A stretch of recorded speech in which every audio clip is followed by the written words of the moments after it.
Hi students, this is KL Naidu. Welcome back to our channel. మనం previous క్లాస్లో chemical kinetics part 1 అని మీకు explain చేసుకున్నామండి. So ఇప్పుడు కెమికల్ కైనెటిక్స్లో పార్ట్ 2ని మీకు ఇందులో ఎక్స్ప్లెయిన్ చేస్తాను. ఓకేనండి. సో అలాగే నెక్స్ట్ వన్ ఏంటంటే మీకు solutions electrochemistry and chemical kinetics part కూడా మీకు ప్లేలిస్ట్ అనేది మీకు ఈ వీడియో కింద డిస్క్రిప్షన్లో మీకు లింక్ ఇస్తాను, కావాలంటే చూసుకోండి. ఓకేనండి. ముందుగా వీడియోని ఒక లైక్ చేయండి, ఎందుకంటే మన ఛానల్ గ్రోత్ అవ్వాలంటే కొంచెం మీరు కూడా హెల్ప్ చేయాల్సి ఉంటుంది. ఓకేనండి. సో ఇందులో ఫస్ట్ వన్ చూద్దామండి. The time required for 90% completion of first order reaction is T. ఓకేనా. ఫస్ట్ ఆర్డర్ రియాక్షన్ అనేది 90% కంప్లీట్ అవ్వడానికి టీ టైం తీసుకుందండి. ఓకేనా. The time required for 99.9% completion is, అయితే 99.9% కంప్లీట్ అవ్వడానికి ఎంత టైం రిక్వైర్మెంట్ అనేది అడుగుతున్నాడండి. సో ఇప్పుడు దీనికి first order reaction integrated equation మనకు తెలిసిందే ఏంటంటే K equal to 2.303/T into log, ఓకేనండి, concentration of R0 by concentration of R0 minus concentration of R అనేది మనకు ఫార్ములా తెలిసిందే. సో ఇప్పుడు ఇందులో ఫస్ట్ T1 మనకు ఫస్ట్ టైం ఇచ్చాడు. సో సెకండ్ టైంని క్యాలిక్యులేట్ చేయమన్నాడు కనుక 1, 2 అనుకోండి, T1 అనుకుందాం దీన్ని. సో ఇప్పుడు ఫస్ట్ వన్ ఏంటంటే 90% క్యాలిక్యులేట్ చేద్దామండి. టోటల్ కాన్సన్ట్రేషన్ అనేది 1 అనుకుంటే మనకి ఇక్కడ ఏమొస్తుంది, 2.303/T1 ఇంటూ లాగ్, ఓకేనండి, 1/1 మైనస్, ఇప్పుడు 1 అనుకుంటే ఇది 90% ఎంత అవుతుందండి, 0.9 అవుతుంది. అంటే మనకి ఇక్కడ అది ఎంత వస్తుంది, 2.303/T1 ఇంటూ లాగ్, ఓకేనండి, లాగ్ 1/0.1 కదా, 0.1 అంటే లాగ్ 10 వస్తుందండి. ఓకేనా. సో లాగ్ 10 అంటే మనకి ఎంత వచ్చింది, 2.303/T1. ఓకేనా. ఇది ఈక్వేషన్ 1 అనుకోండి, ఎందుకంటే లాగ్ 10 అనేది 1 కనుక మనకు వచ్చిన వాల్యూ ఈక్వేషన్ 1 అనుకోండి. ఇప్పుడు ఏం చేద్దామంటే నెక్స్ట్ 99.9% క్యాలిక్యులేట్ చేద్దాం. ఓకేనా. దీనికి కూడా same formula 2.303/T2 into log, ఓకేనా. టోటల్ కాన్సన్ట్రేషన్ 1 అనుకుంటే అందులో 99.9% అంటే ఎంత అండి, 1 మైనస్ 0.999. ఓకేనా. సో ఇప్పుడు దీన్ని సింప్లిఫై చేద్దామండి. 2.303/T2 ఇంటూ, ఓకేనండి, లాగ్, ఇక్కడ ఎంత వస్తుంది, 0.0001 వస్తుందండి. ఓకేనా. 1.000 కదా, 9 జీరోస్ కదండి, 0.999 కదండి. సో 100 అనండి. ఓకే, 0.001 వస్తుందండి. అంటే 1/0.001 అండి. అంటే మనకి ఎంత వస్తుంది, 1/1000 కదండి. సో అది పైకి పోతే ఎంత వస్తుంది, 2.303/T2 ఇంటూ లాగ్, ఓకేనా, 1000 మీన్స్ 10 క్యూబ్. అంటే ఇక్కడ మనకి ఎంత వచ్చింది, 2.303/T2 ఇంటూ లాగ్ 1000 అంటే 10 క్యూబ్ కదా, 10 క్యూబ్ అంటే 3. ఓకేనా. సో ఇదేంటండి ఈక్వేషన్ 2. ఇప్పుడు ఫ్రమ్ ఈక్వేషన్ 1 అండ్ 2 తీసుకుంటే 1 ఏమొచ్చింది, అక్కడ K ఈక్వల్ టు 2.303/T1 వచ్చింది కదా. సో ఇప్పుడు రెండింటిని ఈక్వల్ చేద్దాం. 2.303/T1, ఓకేనండి, ఈక్వల్ టు, ఇప్పుడు ఈక్వేషన్ 2 2.303/T2 ఇంటూ 3 అండి. సో ఇప్పుడు 2.303 క్యాన్సిల్ అయిపోయింది. సో ఇప్పుడు ఈ రెండింటిని మల్టిప్లై చేయండి. T2 ఈక్వల్ టు 3T1 వచ్చిందండి. అంటే 3T1 అండి దీనికి ఆన్సర్. అంటే కొంచెం స్పీడప్ చేయాలి మనం. సో ఇందులో మనకి సెకండ్ ఆప్షన్లో మనకి 3T అనేది వచ్చింది. సో ఇది దీని యొక్క ఆన్సర్ అండి. ఓకేనా. నెక్స్ట్ బిట్ చూద్దామండి. Okay, half life period for a first order reaction is 10 minutes అండి. మనకి హాఫ్ లైఫ్ ఇచ్చాడండి, ఫస్ట్ ఆర్డర్ రియాక్షన్ 10 minutes ఇచ్చాడు. అయితే వాడు ఏమన్నాడు, how much time is required for the change the concentration of reactants 0.08 to 0.001 m ఇచ్చాడండి. So ఇది half life అయితే వాడు ఇచ్చాడు, 10 minutes ఇచ్చాడు. అయితే how much time is required, ఎంత టైం అనేది రిక్వైర్ అవుతుంది, change the concentration of reactant 0.008 to 0.01 m అన్నాడండి.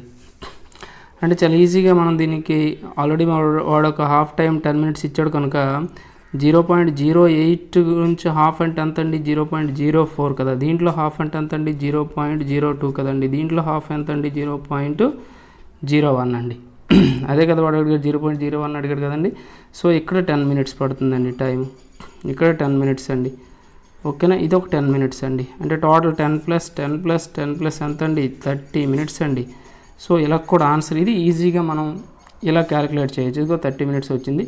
లేదు అనుకుంటే సింపుల్గా మనం ఏం చేయాలి, first integrated equation first order తీసుకొని వాడు ఇచ్చిన కాన్సన్ట్రేషన్ 0.08/0.01 తీసుకొని ఓకేనా, దీన్ని సింప్లిఫై చేస్తే log 8 వస్తుంది. సో log 8 అంటే log 2 cube కదండి, 2 cube అంటే 3 మనం ఫ్రంట్కి తీసుకొస్తే log 2 = 0.3010 వాల్యూని మనం ఓకేనా సబ్స్టిట్యూట్ చేసిస్తే మనకు అప్పుడు ఏమొస్తుందంటే ఈక్వేషన్ 1 వస్తుంది. ఓకేనా, సో ఇప్పుడు ఈక్వేషన్ 2 ఏం చేయాలి, మనం హాఫ్ లైఫ్ ఈక్వల్ టు ఇక్కడ మనకి చూడండి equation 1 ఏమొచ్చిందంటే 2.303/t into log 2 cube వచ్చింది కదండి ఇది. సో దీన్ని ఈక్వేషన్ 1 అనుకోండి. ఇప్పుడు హాఫ్ లైఫ్కి చూద్దామండి, హాఫ్ లైఫ్కి ఫార్ములా ఏంటి, k = 0.693/t హాఫ్ కదండి. t హాఫ్ అంటే వాడు ఆల్రెడీ 10 minutes ఇచ్చాడు కదా, 10 తీసుకోండి. ఓకేనా, సో ఇప్పుడు దీన్ని ఈక్వేషన్ 2 అనుకోండి. రెండు ఈక్వల్ కేకి ఈక్వల్ అయ్యాయి కదా, సో బోత్ ఆర్ ఈక్వల్ అండి. అంటే మనకేమొచ్చింది 2.303/t ఓకేనా ఇంటూ 3, ఈ 3ని ఫ్రంట్కి తీసుకొచ్చేయండి ఇంటూ 0.3010 కదా log 2 ఓకేనండి ఈక్వల్ టు 0.693/10 అండి. ఈ 0.3010 దీన్ని మల్టిప్లై చేస్తే 0.693 వస్తుందండి. సో రెండు క్యాన్సిల్ అయిపోయాయండి. సో అంటే మనకి ఇంకెంత మిగిలింది 3 అండి. ఓకేనా, ఇప్పుడు క్రాస్ మల్టిప్లై చేయండి. t = 10 × 3 అంటే ఎంత అండి 30 minutes. సో ఎలాగైనా మనం చేయొచ్చు, లేదంటే సింపుల్గా మనం చెప్పుకునేటట్టు ఎలాగైనా చేసేయచ్చు అండి. సో ఇది మనం ప్రాబ్లం చూడగానే మనం దాన్ని ఈజీగా అడ్జస్ట్ చేసుకునేటట్టు ఉండాలి. ఓకే, నెక్స్ట్ ప్రాబ్లం చూద్దామండి.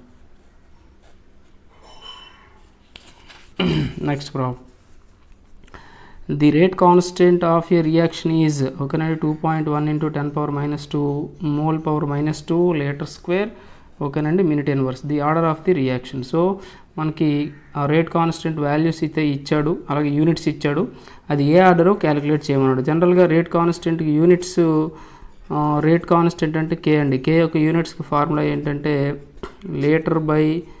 L/mol పవర్ n-1 ఇంటూ ఓకేనండి సెకండ్ ఇన్వర్స్ అండి, లేదా టైం ఇన్వర్స్ అని పెట్టుకోవచ్చు.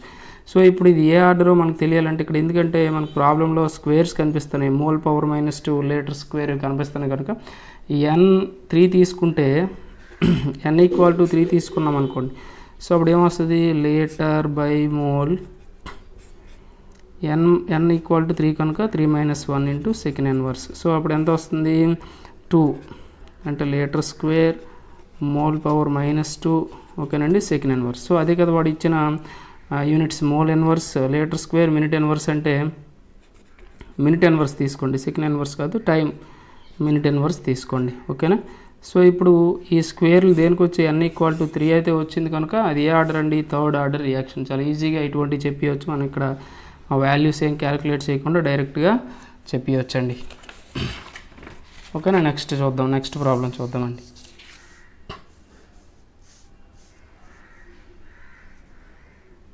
Okay, next problem.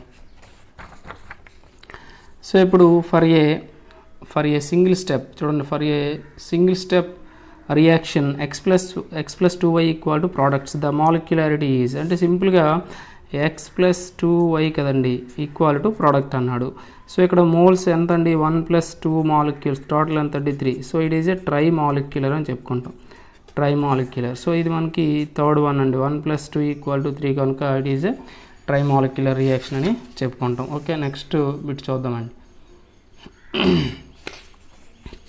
Next one చూడండి, for an exothermic chemical process occurring in 2 steps. ఓకేనండి, ఈ 2 steps ఏంటో చూద్దామండి. First a + b gives rise to x, it is a slow. అంటే a + b అనేది xని ఫామ్ చేసిందండి, ఇది స్లో అని చెబుతున్నాడండి, స్లో. ఓకేనా, next X gives rise to AB. So X అనేది మరలా ఏబిని ఫామ్ చేసింది. It is a fast reaction. అయితే వాడు ఏమన్నాడు, the progress of the reaction can be best described by. మనకి ఇక్కడ డయాగ్రామ్స్ అయితే ఇచ్చాడు, ఒకసారి చూసుకోండి.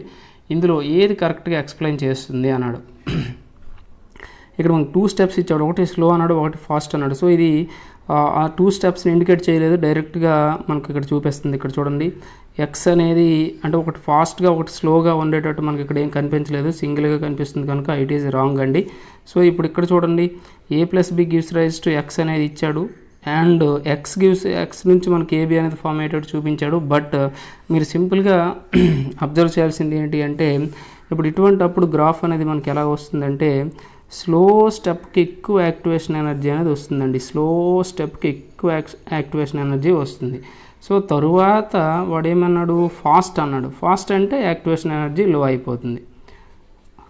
ఓకేనండి, ఇది a+b అనేది ఎక్స్ని ఫామ్ చేసేటప్పుడు స్లో అయింది. ఇలాగా హై పీక్ వస్తే స్లోగా రన్ అవుతుందని, ఇలాగా అంటే దట్ మీన్స్ లోవర్ పీక్ వచ్చింది అనుకోండి, అదేంటంటే ఫాస్ట్ రియాక్షన్. అంటే సింపుల్గా స్లో రియాక్షన్స్కి హై పీక్ అనేది ఉంటుంది, హై యాక్టివేషన్ ఎనర్జీ అనేది ఉంటుంది, హై యాక్టివేషన్ ఎనర్జీ. ఓకేనండి, ఇక్కడ ఇలాగ హై యాక్టివేషన్ ఎనర్జీ అనేది వస్తుంది. తర్వాత ఫాస్ట్ రియాక్షన్స్కి ఏమవుతుంది, యాక్టివేషన్ ఎనర్జీ డౌన్ అయిపోతుంది. అంటే ఇదేంటిది స్లో రియాక్షన్, ఇదేంటో ఫాస్ట్ రియాక్షన్ అండి. సో సింపుల్గా మనం ఈక్వేషన్ ఓకే ఆప్షన్ 2ని చూస్తే మనకి తెలిసిపోతుందండి చాలా ఈజీగా. చూడండి, ఇక్కడ మీకు సొల్యూషన్లో కూడా చాలా క్లారిటీగా ఇచ్చాను చూడండి. హై పీక్ని మెయింటైన్ చేసేది స్లో స్టెప్ అని, ఓకేనా. ఇక్కడ పీక్ అనేది డౌన్ అయ్యేటప్పుడు చూపించేది ఫాస్ట్ స్టెప్ అని చూపించాను. సో ఇది ఇక్కడ చూడండి, it contains high activation energy and it contains లో యాక్టివేషన్ ఎనర్జీ. ఫస్ట్ వన్ అనేది హై యాక్టివేషన్ ఎనర్జీని ఇది 1 అని ఇండికేట్ చేస్తుంది, ఇది సెకండ్ 1 అని ఇండికేట్ చేస్తుంది. ఓకేనండి, సో ఇది దీనికి ఆన్సర్ అండి. ఓకే, నెక్స్ట్ బిట్ చూద్దామండి.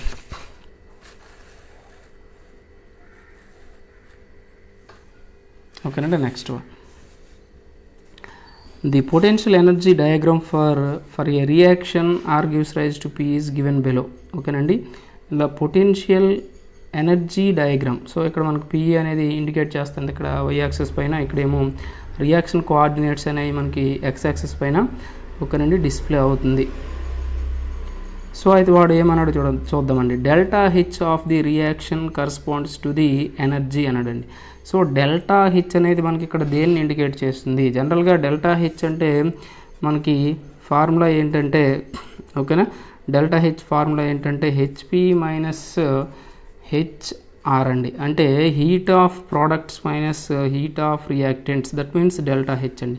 అంటే ప్రోడక్ట్స్ యొక్క ఎనర్జీ ఎంథాల్ఫీ మైనస్ ఓకేనండి రియాక్టెంట్స్ యొక్క ఎంథాల్ఫీ. సో దీన్ని మనకి డయాగ్రామ్లో ఏది ఇండికేట్ చేస్తుందో ఒకసారి చూసుకోండి.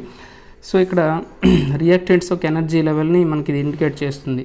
ఓకేనా, ఇది ప్రోడక్ట్ యొక్క పొటెన్షియల్ ఎనర్జీని ఇది ఇండికేట్ చేస్తుంది.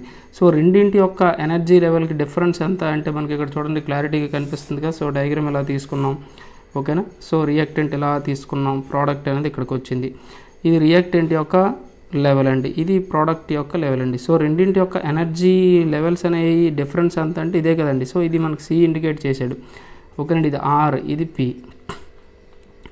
రెండింటి యొక్క heat that means energy difference ఎంత అంటే సి అండి. మనకి ఇదే సి వాడు ఈ డెల్టా హెచ్ అడిగాడు కనుక ఇదేనండి డెల్టా హెచ్ అంటే సి. ఓకేనండి, మనకి ఇది థర్డ్ ఆప్షన్లో డిస్ప్లే అవుతుందండి. ఓకేనా. ఓకే స్టూడెంట్స్, ఇక్కడ మీకు delta H equal HP minus HR equal to C అని మీకు ఇక్కడ చూపించాను. సో ఇది ఈ మనకి సెకండ్ పార్ట్ అండి. నెక్స్ట్ పార్ట్లో ఇంకా రిమైనింగ్ ఆ ప్రాబ్లమ్స్ అవి చేద్దాం స్టూడెంట్స్. ఈ వీడియో మీకు నచ్చితే లైక్ చేయండి, షేర్ చేయండి, మన ఛానల్ని సబ్స్క్రైబ్ చేసుకోకపోతే సబ్స్క్రైబ్ చేసుకోండి ఓకేనండి. సో అలాగే మీ ఫ్రెండ్స్ కూడా రెఫర్ చేయండి.